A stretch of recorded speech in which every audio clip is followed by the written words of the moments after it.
เจ้าสบายดีมื้อนี้พวกเฮาสิมาแนะนำการนำใส่จักรยี่ห้อจารูมิเป็นจักรกระเป๋าหิ้วรุ่น508มันสิเป็นจังไดนั้นเฮาเบิ่งระบบการใช้งานของมันเลยเนาะส่วนตัวนี้ก็คือระบบการเลือกลายเนาะก็คือแต่ละลายมันจะมีสัญลักษณ์คือตัว A B C D เนาะถ้าเฮาสิตั้งเย็บตัวใดตัวหนึ่งก็คือตัวอย่างเฮาเย็บตัว C เนาะแล้วเฮาหมุนตัวนี้ระบบหลายทีหลายหางเนาะก็คือหมุนมาใส่ตัว S เนาะส่วนจังหวะปักลายก็คือเฮาหมุนมาใส่เด็กหาเนาะส่วนเฮาเลือกโปรแกรมเย็บก็คือเฮาหมุนมาใส่ตัว C เนาะก็คือเฮาหมุนมาใส่ตัว C เนาะมันซื้อตัว C เนาะแล้วเฮามาลองเย็บเบิ่งด้วยเนาะ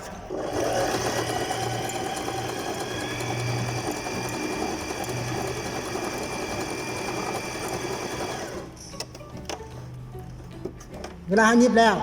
มันจะออกมาแบบนี้เนาะถ้าว่าเขาจะยิบตัวเฮ็ดเนาะก็คือเขาเรือนใส่ตัวเฮ็ดเหรอเนาะคือตัวนี้เนาะคือเขาเรือนตัวนี้ใส่เลยเนาะเขาเรือนใส่ตัวเฮ็ดเลยเนาะเดี๋ยวเขามายิบเบิ่งเนาะมันจะเป็นจากไหน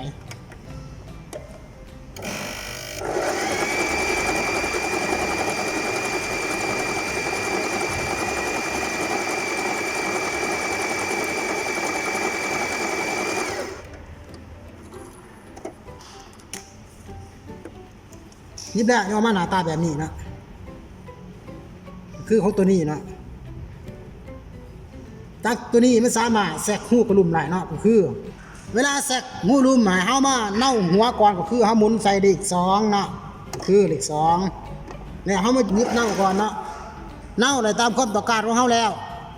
เฮาให้เฮาหมุนมาใส่เลข1เนาะก็คือเฮาจะแทรกตัวนอนของมันเนาะแล้วเฮาเหยียบไปเนาะเวลาเขาหยับไปไล่ขนาดของกระดุมแล้วให้หมูเขาหมุนมาใส่เด็ก2คืนเนาะก็คือ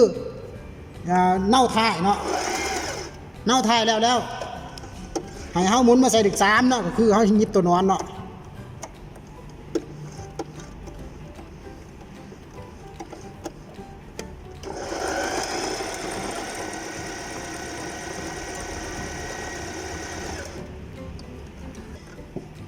เวลายิบแล้วมันจะออกมาหน้าตาแบบนี้เนาะ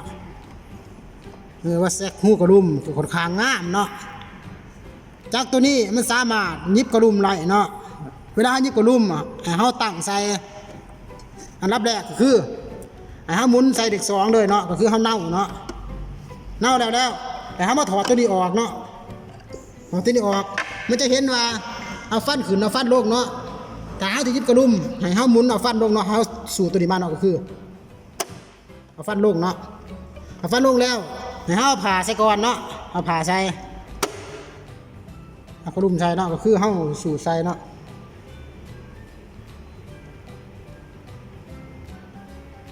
เวลาเอากระดุมใส่แล้วเฮามาหมุนเบิ่งเนาะว่ามันลงซื้อ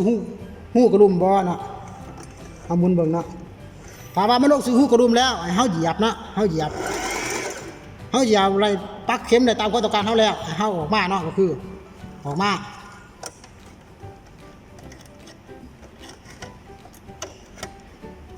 แล้วมันจะเป็นหน้าตาแบบนี้เนาะนี่คือยิบกระดุมเนาะยิบง่ามเนาะจักรตัวนี้เป็นจักรประหยัดไฟเนาะประหยัดพื้นที่พกพาง่ายเนาะถ้าหากว่าลูกค้าท่านใดสนใจจักรรุ่นนี้สามารถติดต่อได้ทางบริษัทเอ็นไทยก็พอเนาะขอขอบใจ